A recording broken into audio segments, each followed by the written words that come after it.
राधे राधे। प्रणाम सभी को।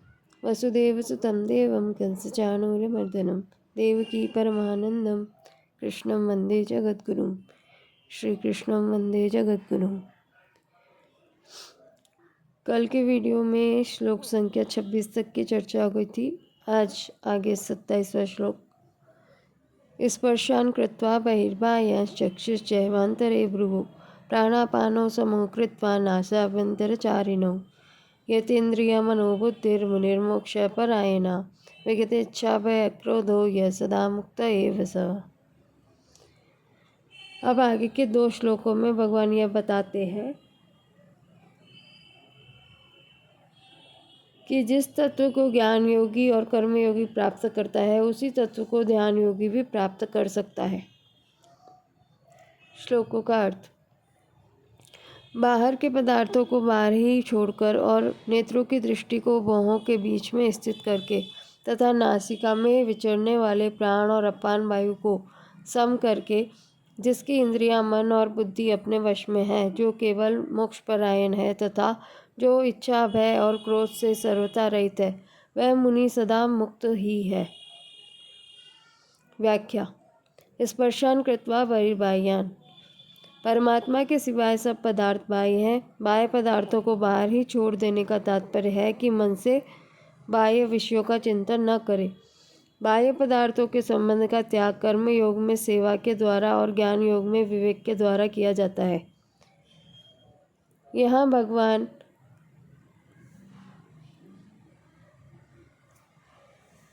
ध्यान योग के द्वारा बाह्य पदार्थों से संबंध विच्छेद की बात कर रहे हैं। ध्यान योग में एकमात्र परमात्मा का ही चिंतन होने से बाह्य पदार्थों से विमुक्ता हो जाती है।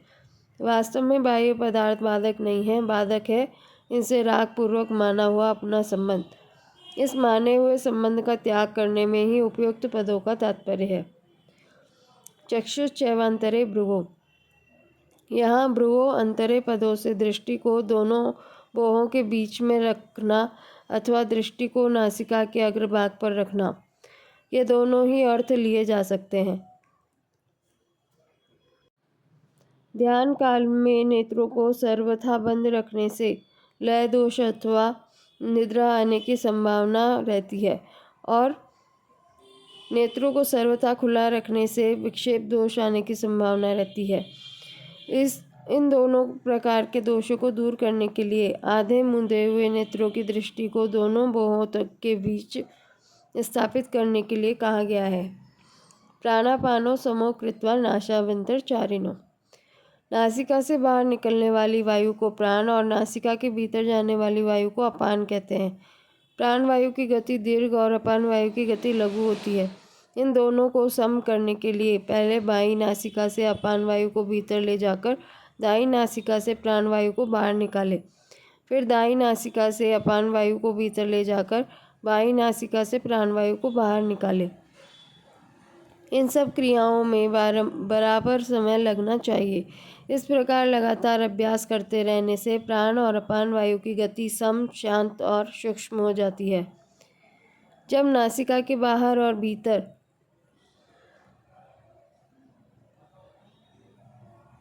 तथा कंठादि देश में वायु के स्पर्श का ज्ञान न हो तब समझना चाहिए कि प्राण अपान की गति सम हो गई है। इन दोनों की गति सम होने पर मन से स्वाभाविक ही परमात्मा का चिंतन होने लगता है। ध्यान योग में इस प्राणायाम की आवश्यकता होने से ही इसका उपयुक्त पदों में उल्लेख किया गया है। यतेन्द्रिय मनोबुद्धि। प्रत्येक मनुष्य में एक तो इंद्रियों का ज्ञान रहता है और एक बुद्धि का ज्ञान। इंद्रियां और बुद्धि दोनों के बीच में मन का निवास है। मनुष्य को देखना यह है कि उसके मन पर इंद्रियों के ज्ञान का प्रभाव है या बुद्धि के ज्ञान का प्रभाव है, अथवा आंशिक रूप से दोनों के ही ज्ञान का प्रभाव है। इंद्रियों के ज्ञान में संयोग का प्रभाव पड़ता है और बुद्धि के ज्ञान में परिणाम का। जिन मनुष्यों के मन पर केवल इंद्रियों के ज्ञान का प्रभाव है वे संयोगजन्य सुख में ही लगे रहते हैं, और जिनके मन पर बुद्धि के ज्ञान का प्रभाव है वे सुख भोग का त्याग करके समर्थ हो जाते हैं। न तेषु रमते बुधा। प्राय साधकों के मन पर आंशिक रूप से इंद्रियों और बुद्धि दोनों के अज्ञान का प्रभाव रहता है। उनके मन में इंद्रियों तथा बुद्धि के ज्ञान का द्वंद्व चलता रहता है, इसलिए वे अपने विवेक को महत्व नहीं दे पाते और जो करना चाहते हैं उसे कर नहीं पाते। यह द्वंद्व ही ध्यान में बाधक है। अतः यहाँ मन, बुद्धि तथा इंद्रियों को वश में करने का तात्पर्य है कि मन पर केवल बुद्धि के ज्ञान का प्रभाव रह जाए, इंद्रियों के ज्ञान का प्रभाव सर्वथा मिट जाए। मुनिर्मोक्ष परायण। परमात्मा प्राप्ति करना ही जिसका लक्ष्य है, ऐसे परमात्मा स्वरूप मनन करने वाले साधक को यहाँ मोक्ष परायण कहा गया है।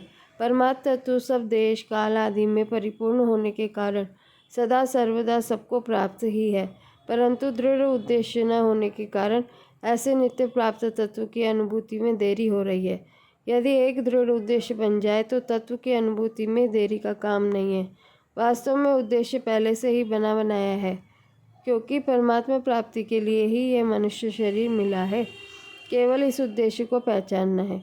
जब साधक इस उद्देश्य को पहचान लेता है, तब उसमें परमात्मा प्राप्ति की लालसा उत्पन्न हो जाती है। यह लालसा संसार की सब कामनाओं को मिटाकर साधक को परमात्मा तत्व का अनुभव करा देती है। अतः परमात्मा प्राप्ति के उद्देश्य को पहचानने के लिए ही यहाँ मोक्ष परायण पद का प्रयोग हुआ है। कर्मयोग, सांख्य योग, ध्यान योग, भक्ति योग आदि सभी साधनों में एक दृढ़ निश्चय या उद्देश्य की बड़ी आवश्यकता है।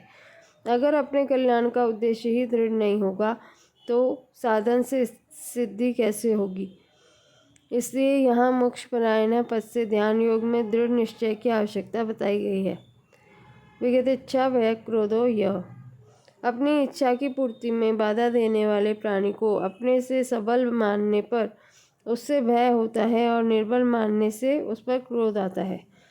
ऐसे ही जीने की इच्छा रहने पर मृत्यु से भय होता है और दूसरों से अपनी इच्छा पूर्ति करवाने तथा दूसरों पर अपना अधिकार जमाने की इच्छा से क्रोध होता है। अतः भय और क्रोध होने में इच्छा ही मुख्य है। यदि मनुष्य में इच्छा पूर्ति का उद्देश्य न रहे, प्रत्युत एकमात्र परमात्मा प्राप्ति का उद्देश्य रह जाए, तो भय, क्रोध सहित इच्छा का सर्वथा अभाव हो जाता है। इच्छा का सर्वथा अभाव होने पर मनुष्य मुक्त हो जाता है, कारण कि वस्तुओं की और जीने की इच्छा से ही मनुष्य जन्म मरण रूप बंधन में पड़ता है। साधक को गंभीरता पूर्वक विचार करना चाहिए कि क्या वस्तुओं की इच्छा से वस्तुएं मिल जाती हैं और क्या जीने की इच्छा से मृत्यु से बच जाते हैं। वास्तविकता तो यह है कि न तो वस्तुओं की इच्छा पूरी हो सकती है, न मृत्यु से बच सकते हैं। इसलिए यदि साधक का यह दृढ़ निश्चय हो जाए कि मुझे एक परमात्मा प्राप्ति के सिवाय कुछ नहीं चाहिए, तो वह वर्तमान में ही मुक्त हो सकता है। परंतु यदि वस्तुओं की और जीने की इच्छा रहेगी तो इच्छा कभी पूरी नहीं होगी और मृत्यु के भय से ही बचाव नहीं होगा तथा क्रोध से भी छुटकारा नहीं होगा। इसलिए मुक्त होने के लिए इच्छा रहित होना आवश्यक है। यदि वस्तु मिलने वाली है तो इच्छा किए बिना भी मिलेगी, और यदि वस्तु नहीं मिलने वाली है तो इच्छा करने पर भी नहीं मिलेगी। अतः वस्तु का मिलना और न मिलना इच्छा के अधीन नहीं है, प्रत्युत किसी विधान के अधीन है। जो वस्तु इच्छा के अधीन नहीं है, उसकी इच्छा को छोड़ने में क्या कठिनाई है। यदि वस्तु की इच्छा पूरी होती है तो उसे पूरी करने का प्रयत्न करते, और यदि जीने की इच्छा पूरी होती है तो मृत्यु से बचने का प्रयत्न करते। परंतु इच्छा के अनुसार न तो सब वस्तुएं मिलती हैं और न मृत्यु से बचाव हो पाता है। यदि वस्तुओं की इच्छा न रहे तो जीवन आनंदमय हो जाता है, और यदि जीने की इच्छा न रहे तो मृत्यु भी आनंदमय हो जाती है। जीवन तभी कष्टमय होता है जब वस्तुओं की इच्छा करते हैं, और मृत्यु तभी कष्टमय होती है जब जीने की इच्छा करते हैं। इसलिए जिसने वस्तुओं की और जीने की इच्छा का सर्वथा त्याग कर दिया है, वह जीते जी मुक्त हो जाता है, अमर हो जाता है। यह सदा मुक्त एव सा। उत्पत्ति विनाशील पदार्थों के साथ अपना संबंध मानना ही बंधन है। इस माने हुए संबंध का सर्वथा त्याग करना ही मुक्ति है। जो मुक्त हो गया है उस पर किसी भी घटना, परिस्थिति, निंदा, स्तुति, अनुकूलता, प्रतिकूलता, जीवन मरण आदि का किंचन मात्र भी असर नहीं पड़ता। सदा मुक्त एव पदों का तात्पर्य है कि वास्तव में साधक स्वरूप से सदा मुक्त ही है। केवल उत्पन्न और नष्ट होने वाली वस्तुओं से अपना संबंध मानने के कारण उसे अपने मुक्त स्वरूप का अनुभव नहीं हो पा रहा। संसार से माना हुआ संबंध मिटते ही स्वतः सिद्ध मुक्ति का अनुभव हो जाता है। परिशिष्ट भाव। बाहर के पदार्थों को बाहर ही छोड़ने का तात्पर्य है स्वयं को शरीर से अलग कर लेना कि शरीर मैं नहीं हूँ, शरीर मेरा नहीं है और मेरे लिए नहीं है। ये तीन बातें प्रत्येक साधक को माननी ही पड़ेगी, चाहे वह किसी भी योग मार्ग में क्यों न चले। शरीर के साथ अपना कोई संबंध न माने तो मुक्ति स्वतः सिद्ध है। पहले 24वें श्लोक में अंतः शब्द आया था, इसलिए यहाँ बाह्य शब्द दिया है। वास्तव में बाह्य कोई वस्तु नहीं है, प्रत्युत केवल वृत्ति है। बाह्य शब्द का प्रयोग दूसरी सत्ता मानकर ही होता है, जबकि वास्तव में सत्ता एक ही है। अतः स्पर्शान कृत्वा बहिर्बाह्यान पदों का तात्पर्य है कि एक तत्व के सिवाय दूसरी किसी सत्ता की मान्यता न रहे। भगवान ने योग निष्ठा और सांख्य निष्ठा का वर्णन करके दोनों के लिए उपयोगी ध्यान योग का वर्णन किया। अब सुगमता पूर्वक कल्याण करने वाली भगवान निष्ठा का वर्णन करते हैं। भोक्तारम यज्ञ तपसाम सर्वलोकमहेश्वरम सुहृदम सर्वभूतानां ज्ञात्वा माम शांति मृच्छति। मुझे सब यज्ञों और तपों का भोक्ता, संपूर्ण लोकों का महान ईश्वर तथा संपूर्ण प्राणियों का सुहृद, स्वार्थ रहित, दयालु और प्रेमी जानकर भक्त शांति को प्राप्त हो जाता है। व्याख्या। भोक्तारम यज्ञ तपसाम। जब मनुष्य कोई शुभ कर्म करता है तब वह जिनसे शुभ कर्म करता है उन शरीर, इंद्रिया, मन, बुद्धि, प्राणी, पदार्थ आदि को अपना मानता है और जिसके लिए शुभ कर्म करता है उसे उस कर्म का भोक्ता मानता है। जैसे किसी देवता की पूजा की तो उस देवता को पूजा का कर्म का भोक्ता मानता है। किसी की सेवा की तो उसे सेवा रूप कर्म का भोक्ता मानता है। किसी भूखे व्यक्ति को अन्न दिया तो उसे अन्न का भोक्ता मानता है आदि। इस मान्यता को दूर करने के लिए भगवान उपयुक्त पदों में कहते हैं कि वास्तव में संपूर्ण शुभ कर्मों का भोक्ता मैं ही हूँ, कारण कि प्राणी मात्र के हृदय में भगवान ही विद्यमान है। इसलिए किसी का पूजन करना, किसी को अन्न जल देना, किसी को मार्ग बताना आदि जितने भी शुभ कर्म हैं उन सबका भोक्ता भगवान को ही मानना चाहिए। लक्ष्य भगवान पर ही रहना चाहिए, प्राणी पे नहीं। 9वें अध्याय के 24वें श्लोक में भी भगवान ने अपने को संपूर्ण यज्ञों का भोक्ता बताया है। अहम ही सर्वयज्ञानाम भोक्ता। दूसरी बात यह है कि जिससे शुभ कर्म किए जाते हैं वे शरीर, इंद्रिया, मन, बुद्धि, पदार्थ आदि अपने नहीं हैं, प्रत्युत भगवान के हैं। उनको अपना मानना भूल ही है। उनको अपना मानकर अपने लिए शुभ कर्म करने से मनुष्य स्वयं उन कर्मों का भोक्ता बन जाता है। अतः भगवान कहते हैं कि तुम संपूर्ण शुभ कर्मों को अपने लिए कभी मत करो, केवल मेरे लिए ही करो। ऐसा करने से तुम उन कर्मों के फलभागी नहीं बनोगे और तुम्हारा कर्मों से संबंध विच्छेद हो जाएगा। कामना से ही संपूर्ण अशुभ कर्म होते हैं। कामना का त्याग करके केवल भगवान के लिए ही सब कर्म करने से अशुभ कर्म तो स्वरूप से ही नहीं होते तथा शुभ कर्मों से अपना संबंध नहीं रहता। इस प्रकार संपूर्ण कर्मों से सर्वथा संबंध विच्छेद होने पर परम शांति की प्राप्ति हो जाती है। सर्वलोक महेश्वरम। भिन्न भिन्न लोकों के भिन्न भिन्न ईश्वर हो सकते हैं, किंतु वे भी भगवान के अधीन ही हैं। भगवान संपूर्ण लोकों के ईश्वरों के भी ईश्वर है, इसलिए यहाँ सर्वलोक महेश्वरम पद दिया गया है। तात्पर्य यह है कि संपूर्ण सृष्टि के एकमात्र स्वामी भगवान ही है। फिर कोई ईमानदार व्यक्ति सृष्टि की किसी भी वस्तु को अपनी कैसे मान सकता है। शरीर, इंद्रिया, मन, बुद्धि, प्राण, स्त्री, पुत्र, धन, जमीन, मकान आदि को अपने मानते हुए प्राय लोग कहा करते हैं कि भगवान ही सारे संसार के मालिक हैं, परंतु ऐसा कहना समझदारी नहीं है, क्योंकि मनुष्य जब तक शरीर, इंद्रिया, मन आदि को अपना मानता है तब तक भगवान को सारे संसार का स्वामी कहना अपने आप को धोखा देने जैसा है।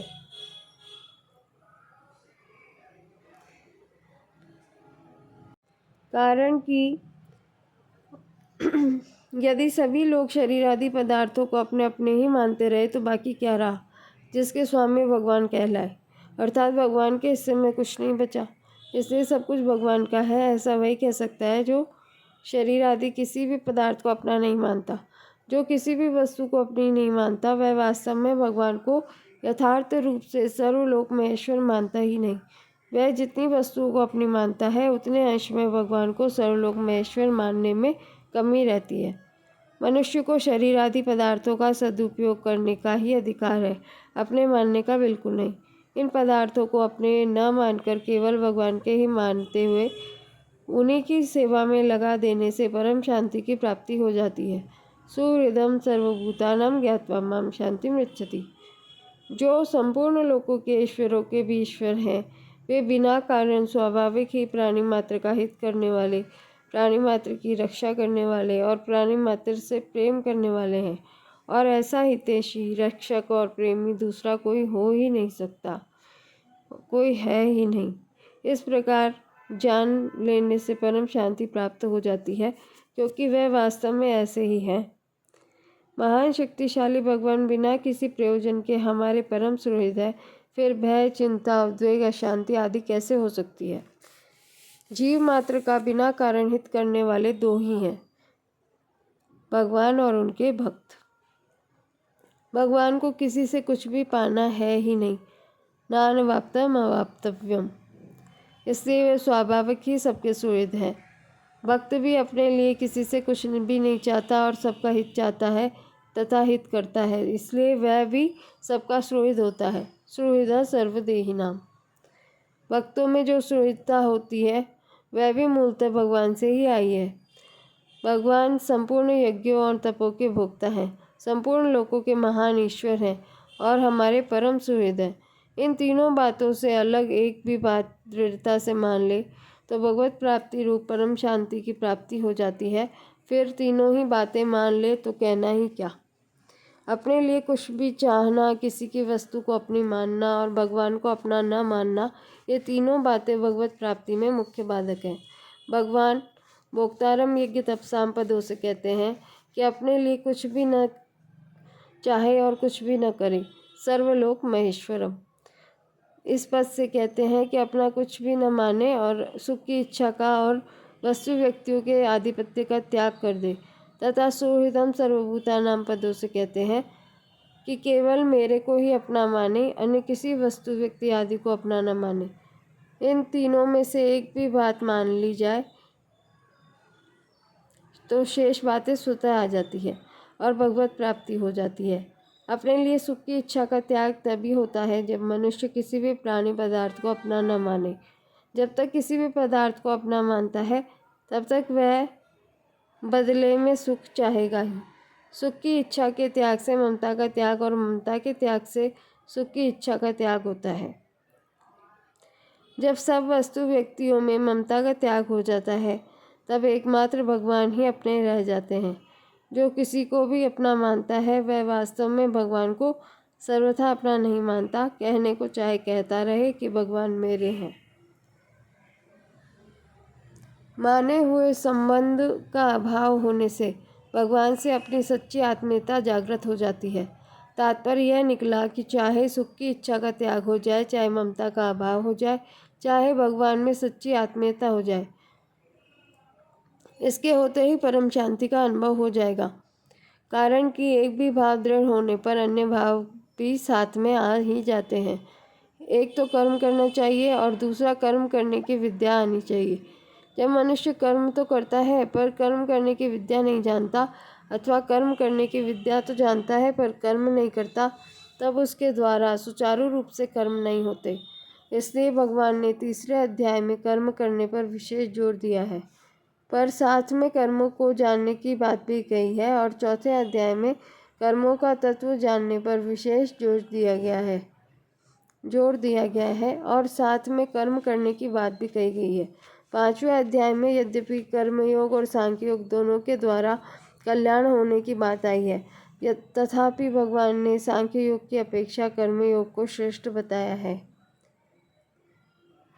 इस अध्याय में भगवान ने क्रम पूर्वक कर्मयोग और सांख्य योग का वर्णन करके फिर संक्षेप में ध्यान योग का वर्णन किया है और अंत में संक्षेप से भक्ति योग का वर्णन किया, जो भगवान का मुख्य ध्येय है। ओम तत्सदिति श्रीमद्भगवद्गीतासु उपनिषत्सु ब्रह्म विद्यायां योगशास्त्रे श्री कृष्णार्जुन संवादे कर्म संन्यास योगो नाम पंचमो अध्याय। श्री कृष्णार्पणमस्तु। इस प्रकार ओम तत्सत इन भगवान नामों के उच्चारण पूर्वक ब्रह्म विद्या और योग शास्त्र में श्रीमद् भगवद गीता उपनिषद रूप श्री कृष्णार्जुन संवाद में कर्म संन्यास योग नामक 5वां अध्याय पूर्ण हुआ। कर्मयोग और सांख्य योग दोनों का वर्णन होने से इस 5वें अध्याय का नाम कर्म संन्यास योग है। 5वें अध्याय के पद अक्षर और उवाच। इस अध्याय में अतः पंचमो अध्याय के 3 अर्जुन उवाच आदि पदों के 4 श्लोकों के 352 और पुष्पिका के 13 पद है। इस प्रकार संपूर्ण पदों का योग 372 है। इस अध्याय में अतः पंचमो अध्याय के 7 अर्जुन उवाच आदि पदों के 13 श्लोकों के 928 और पुष्पिका के 48 अक्षर हैं। इस प्रकार संपूर्ण अक्षरों का योग 996 है। इस अध्याय के सभी श्लोक 32 अक्षरों के हैं। इस अध्याय में 2 उवाच हैं, एक अर्जुन उवाच और एक श्री भगवान उवाच। 5वें अध्याय में प्रयुक्त छंद। इस अध्याय के 29 श्लोकों में 13वें और 39वें श्लोक के प्रथम चरण में नगण प्रयुक्त होने से नय विपुला और 22वें श्लोक के तृतीय चरण में मगन प्रयुक्त होने से मैं विपुला संज्ञा वाले छंद है। शेष 26 श्लोक ठीक पथ्यावक्त्र अनुष्टुप छंद के लक्षणों से युक्त है। तो आज ठाकुर जी की कृपा से, स्वामी जी महाराज की कृपा से, आप सबके आशीर्वाद से अपना 5वां अध्याय भी पूर्ण हो गया है। कल एक नए अध्याय 6ठे अध्याय की चर्चा करेंगे अपन सब।